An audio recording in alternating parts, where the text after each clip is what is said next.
छत्तीसगढ़ के सीएम विष्णुदेव साय 2 दिवसीय दिल्ली दौरे पर रहे। इस दौरान उन्होंने वहां केंद्रीय कृषि मंत्री शिवराज सिंह चौहान से मुलाकात की। उनके साथ हुई बैठक में छत्तीसगढ़ के कृषि क्षेत्र से संबंधित चर्चा हुई। बैठक में केंद्रीय मंत्री शिवराज सिंह चौहान ने पीएम आवास योजना पर छत्तीसगढ़ के पूर्ववर्ती कांग्रेस सरकार पर जमकर निशाना साधा। उन्होंने कहा कि मुझे आश्चर्य है कि भूपेश बघेल के नेतृत्व वाली पिछली सरकार ने पीएम आवास योजना के तहत एक भी घर बनने नहीं दिया। गरीबों को घर से वंचित रखने का बड़ा पाप उन्होंने किया है, जिसको लेकर पूर्व मुख्यमंत्री भूपेश बघेल ने केंद्रीय मंत्री शिवराज सिंह चौहान पर निशाना साधते हुए मीडिया से कहा कि इनकी होर्डिंग पर जगह जगह 18 लाख आवास मिला लिखा हुआ है, जबकि आवास कागजों में ही सीमित है, लेकिन जमीन पर हकीकत कुछ और ही है।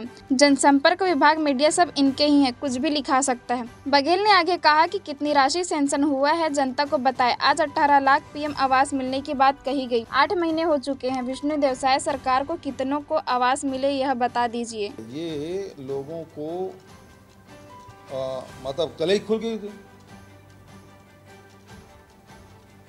उसका जो झूठ है उजागर हो गया, क्योंकि होर्डिंग तो सब जगह लगा 18 लाख का।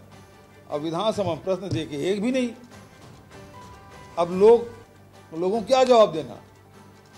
तो उसमें शिवराज से मिले और उसके बाद उसे बयान दिलवाया क्या कि भूपेश बघेल झूठा साबित है। और सवाल मेरा नहीं है, सवाल तो उन गरीबों का आवास का है। और ये 8 महीने में आपने एक भी आवास स्वीकृत किया हो तो बता दो। मतलब आपके कागज में तो बढ़िया, होर्डिंग में तो बढ़िया 18 लाख, आपकी सरकार कागजों पे है, कागजों पे आपकी सरकार गुलाबी लगती है। क्या बोलते हैं? लेकिन गांव का हाल बदहाल है। अरे तो वो तो भाई विधानसभा के बाहर क्या आप बोल रहे हो और विधानसभा के अंदर क्या बोल रहे हो? सरकार का लिखित बयान है, मेरे ही प्रश्न था और उसमें एक भी स्वीकृत नहीं किया। और स्वीकृत किए तो बता दें भाई। 8 महीने हो गया सरकार को, पहले कैबिनेट की बैठक फैसला है 18 लाख आवास देंगे। बस इतना ही बता दे 18 लाख आवास में कितना आपने सैंक्शन किया। बचत तो कोई मतलब नहीं। किसी भी हितग्राही को आपने पहला किस्त दिया क्या 18 लाख आवास में? तो गुमराह, आपके पास मीडिया है, आपके पास जनसंपर्क विभाग, कुछ भी छपवा सकते हैं, लेकिन किसी भी हितग्राही को, चाहे शहर हो चाहे ग्रामीण हो, एक भी हितग्राही को विष्णुदेव साय की सरकार ने एक किस्त भी जारी किया है क्या? और फिर दूसरी बात यह है कि 2022 में आप कितना 5 करोड़ मकान बनाएंगे, ये फायदा था भारत सरकार का।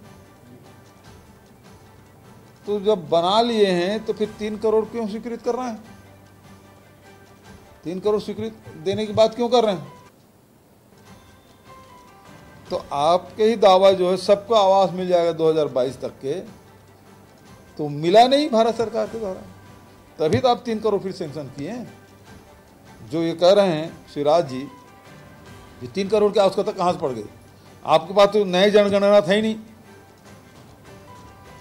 भाई। जनगणना या तो बिहार सरकार ने कराया, छत्तीसगढ़ ने कराया, आर्थिक सर्वेक्षण कराया ना हमने, और आर्थिक सर्वेक्षण कराया तो उसमें 47,000 ज़्यादा पाया गया। जो न आवास में आता, ना आवास प्लस में आता, ना आवास प्लस में आता। आवास का तो हो गया पूरा, आवास प्लस का भी पूरा हो गया। आवास प्लस का है मामला। तो उसमें 18 लाख यदि छत्तीसगढ़ का है तो 2 करोड़ 82 लाख तो दूसरे राज्यों का है।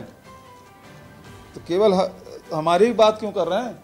और हमने तो केंद्र सरकार से मांग की, नहीं दिया। हम अपने बजट में रखे थे पैसा, उसके बाद भी केंद्र सरकार अपना अंशदान नहीं दिए। तो हमने फैसला ये किया था कि ये केंद्र सरकार दे न दे, हमने 7.5 लाख लोगों को पहले किस्त जारी कर दिया था।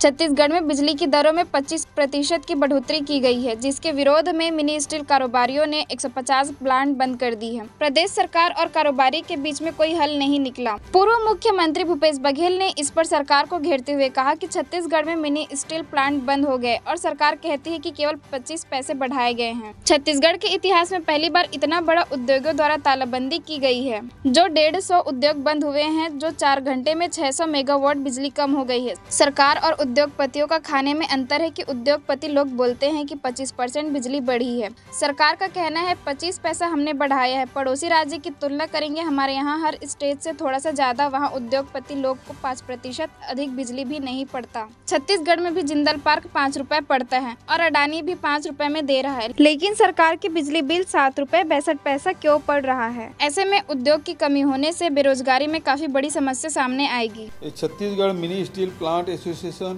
और Chhattisgarh sponge iron manufacturers association, ये 2 लोगों ने ज्ञापन अभी मुझे सौंपा है। छत्तीसगढ़ के इतिहास में इतना बड़ा उद्योगों के द्वारा पहली बार तालाबंदी की गई है। करीब 150 उद्योग बंद हुए हैं और अभी 4 घंटे में ही 600 मेगावाट बिजली की डिमांड कम हो गई है और 1-2 दिन के अंतराल में करीब 1000 मेगावाट की डिमांड कम हो जाएगी। इनके और सरकार के कहने में अंतर ये है कि उद्योगपतियों का कहना है कि 25% बिजली बिल बढ़ा दिया आपने और सरकार का कहना है कि 25 पैसा हमने बढ़ाया है। मुख्य रूप से बात यह है कि जो बिजली आपको 6 रुपये 10 पैसे में मिल रहा था, अब वो 7 रुपये 62 पैसे में मिल रहा है। भले आपने 25 पैसे अभी बढ़ाया है, लेकिन जो आप लोड फैक्टर इंसेंटिव देते थे वो आपने 15% कम कर दिया और भी इंटेंसिव क्या बोलते हैं इंसेंटिव जितने देते थे उसमें थोड़ा थोड़ा कम करके आप ये 1.5 रुपया के आसपास आपने बढ़ा दिया। पड़ोसी राज्यों की तुलना आप करेंगे तो हमारे यहाँ प्रोडक्शन स्टेट में आपका पश्चिम बंगाल है, उड़ीसा है, झारखंड है या छत्तीसगढ़, बचा तो कंज्यूमर स्टेट है, लेकिन वहाँ भी बिजली की दर 5 रुपये से अधिक इन लोगों को नहीं पड़ता। पश्चिम बंगाल में 4 रुपये 95 पैसा है, उड़ीसा में 5 रुपये है, छत्तीसगढ़ में भी जिंदल पार्क में 5 रुपये मिल रहा है।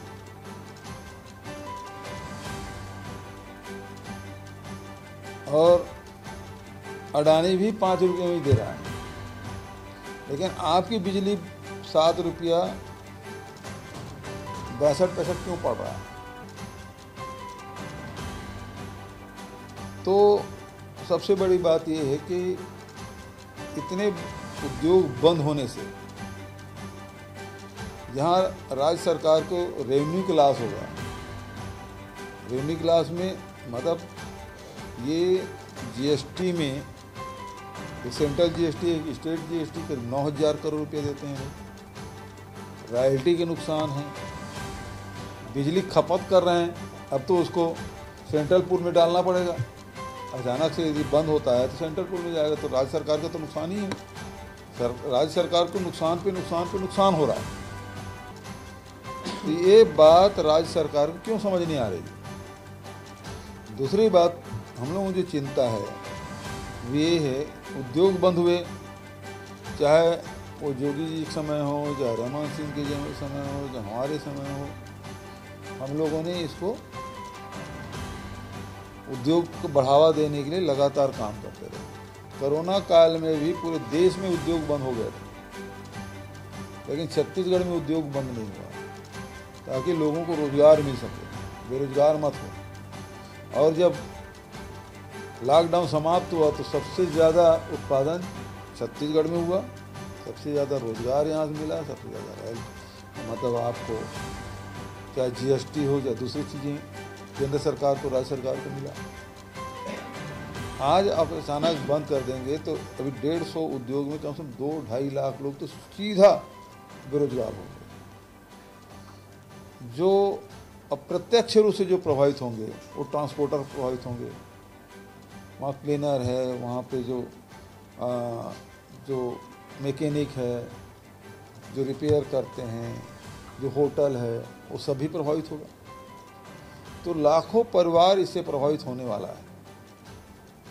तो सरकार गलतफहमी की बात कर रहे हैं, विष्णु देसाई जी गलतफहमी शब्द का प्रयोग किए हैं।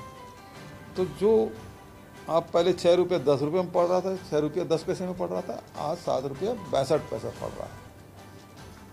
एंड में तो आप देखेंगे ना, आप किसमें कितना जोड़े कितना घटाएं वो अलग मुद्दा है, लेकिन अंततः बिजली प्रति यूनिट उसको 7 रुपये 62 पैसा पड़ रहा है, जो पहले 6 रुपये 10 पैसे पड़ रहा था। आप बिजली की दर में कितना बढ़ाए हैं, कितना आप सहायता दे रहे थे उसमें कटौती की, वो आप सब बात छोड़िए। अंत देखिए, पहले 6 रुपये 10 पैसे पड़ता था, आज 7 रुपये 62 पैसे पड़ रहा है। ये सबसे महत्वपूर्ण है, जिसमें 1 रुपया 52 पैसे का अंतर आ रहा है। और इसके कारण से जो स्टील प्रोडक्शन है वो करीब 2,500 रुपया प्रति टन उसको अतिरिक्त पड़ रहा है। प्रतिस्पर्धा में ये छोटे छोटे उद्योग हैं, वो कैसे टिकेंगे?